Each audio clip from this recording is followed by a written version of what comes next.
and tomorrow somebody asks you, was Dr. Perry Sherman, was he alive on Good Friday? You could absolutely say, yes, he was alive. He was just eating lunch with me. And of course, when I'm dead and I'm in the casket, it's not too hard to determine that I am dead. Now, we're not talking about a near-death experience as we're going to see here. We're talking about somebody who's dead long enough and clearly enough that he would be stiff as a board. So there are 4 tests of verification of the documents.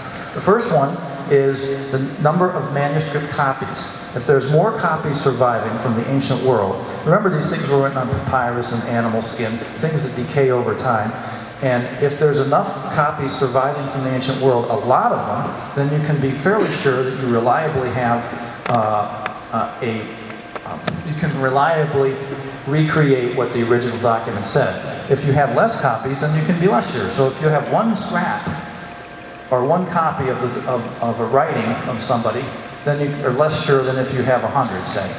Second test is the years between the earliest surviving copy and the date when the person wrote it. So if you only have a copy that's 100 years later, it's more reliable than if you have a copy that's 1,000 years later than the guy wrote it. Next is external evidence. Are there any other people around who can testify that this guy wrote that book?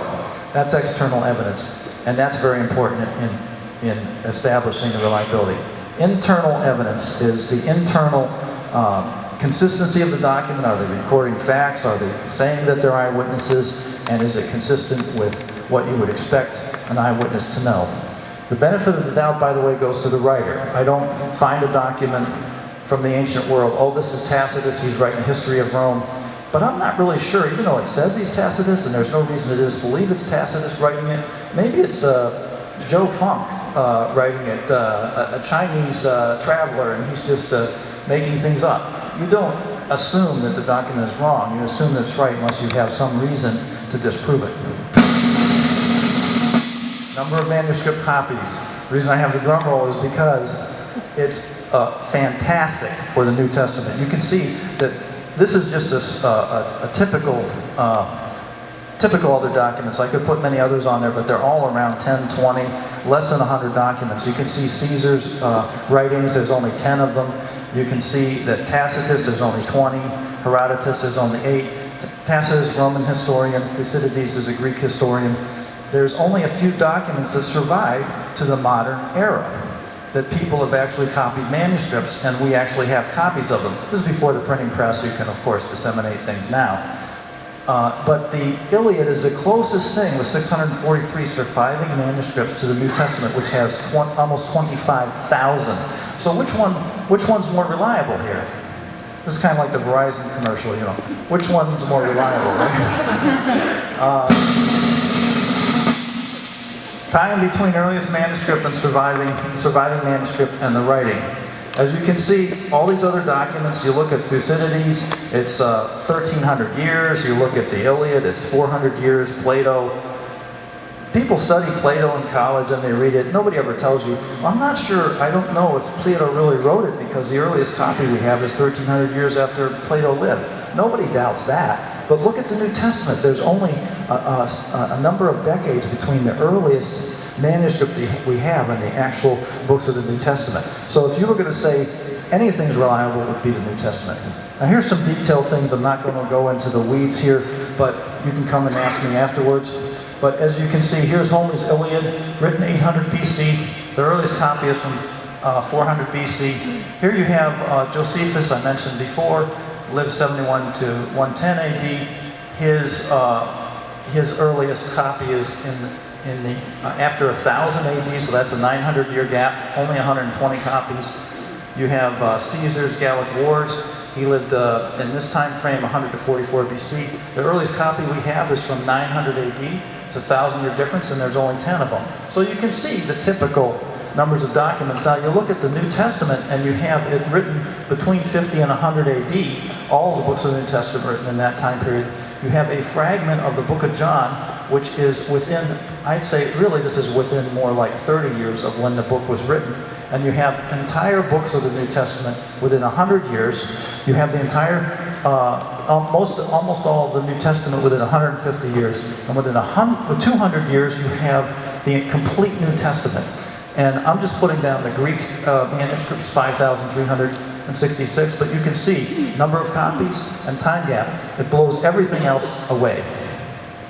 So here's a, I got to point it to the computer obviously to do this. Here's the Codex Sinaiticus. That is a complete copy of the entire New Testament. And you can see it's very well preserved. It's from 325 AD. It's called Sinaiticus because it was discovered in the Sinai. It's an interesting story how it was discovered. If you want to ask me later, I'll tell you.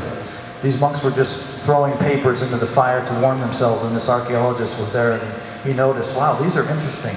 These are old documents, and he rescued a bunch of them, and he realized they had these documents from 325 AD, and they were using them to heat themselves. And he rescued them. Now that's in the British Museum. You can see the Codex Sinaiticus. The Codex Vaticanus, you can guess where that is. It's in the Vatican.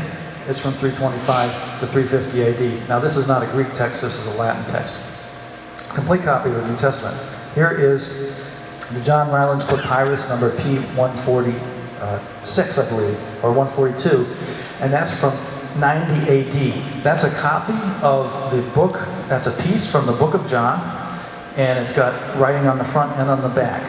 And it matches exactly the text that we have from the book of John, the current texts. And that's from 90 AD. So this manuscript would have been in circulation when John was still alive. That is unbelievable in the classical world. And as you can see, John Rylands Library in England has 104 leaves of John, not just that one. There's 104 pieces of the book of John, and they're dated around 90 to 150 AD, which is incredible in the ancient world that these things have survived.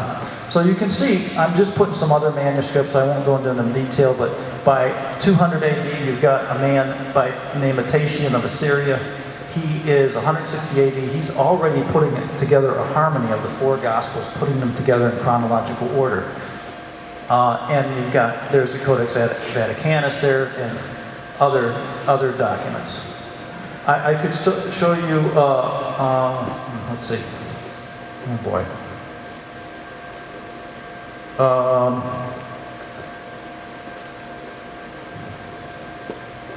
Okay, here we go. Sorry about that. There's some other translations into other languages, translation into Egyptian, translation into Latin Vulgate. So you can see everything that I'm showing you, by the way, is better and earlier than anything else of any other document or historian in the classical world. I'm only showing you stuff that's better. This was so powerful that Sir Frederick Crennan, who's a principal librarian at the British Museum, which is the largest collection of ancient documents and ancient artifacts in the world, because the British Empire had colonies all over the whole world, and they were interested and got archaeological artifacts. So he oversaw the largest collection of documents, and he knew what was in all the other libraries around that they didn't have. And he, knowing this, he concluded, he said, no other case is the interval between the writing and the earliest document we have as small as the New Testament. The books of the New Testament were clearly written in the latter part of the 1st century. This is not some guy at a Bible college and stuff. This is the guy who would definitely know, because he knows all the documents that are there. So even if we don't have any of these documents, by the way, almost half, probably, it's been estimated 30 to 50% of the New Testament, entire New Testament, could be reconstructed from the quotes of the early bishops. So even if you didn't have any of this, you could reconstruct almost half of the verses in the New Testament. So here are the remember the test of verification, number of copies, manuscript copies. New Testament is way better than anything else. Years between date written and earliest copy, New Testament way better than anything else. So then there's external evidence. So there's no external evidence, by the way, for any other document from the ancient world. So now we're in territory that is better than anything else. This is the kind of thing that historians would give their eye teeth for, to have an external source that says, I know this guy and he wrote this book. So here's what we have for the New Testament. We have Polycarp of Smyrna, who is a direct disciple of John, who wrote the book of John. And he says, guess what? John told me he was a disciple of Jesus. He wrote John. He says, Mark also discipled Jesus, wrote Mark. Luke, who accompanied Paul on his missionary journeys, wrote Luke. And Matthew, who is also a disciple of Matthew, that Levi, he wrote the book of Matthew. So this is incredible. Nothing exists in the ancient world. If you doubt, did these guys really write these books? Did they happen later? You have to go against all of the evidence that exists. And also you've got Clement of Rome. He's a direct disciple of the apostle. Of the apostles, and he quotes from all these different books in the New Testament. And Irenaeus says he knew Clement, and Clement told him he saw the apostles personally. And Origen's validates this and says Clement was appointed by Peter. So these guys are just validating the reliability of the documents. Second question is they contain eyewitness testimony. They're historical accounts, they're eyewitness testimony. They're categorically stating that that's what they are. For example, 2 Peter 1:16 says, "For we did not follow cleverly devised tales, but we were eyewitnesses to the Lord Jesus Christ in power." And they're just claiming that they were there. This is Peter. And here's just a few texts: Thessalonians, Galatians, Timothy, Peter, John. You've got Matthew and Luke. Luke says, "I carefully investigated these events and interviewed all these people to write a very careful historical account for you, most excellent Theophilus." So these texts, and there are many more, this is just a few, but they're actually claiming to be eyewitness testimony. So what did the documents say? We've established they're reliable beyond anything in the ancient world. They are eyewitness testimony. What do they say? First of all, they say that Jesus said he would rise from the dead. Matthew 16:21 says,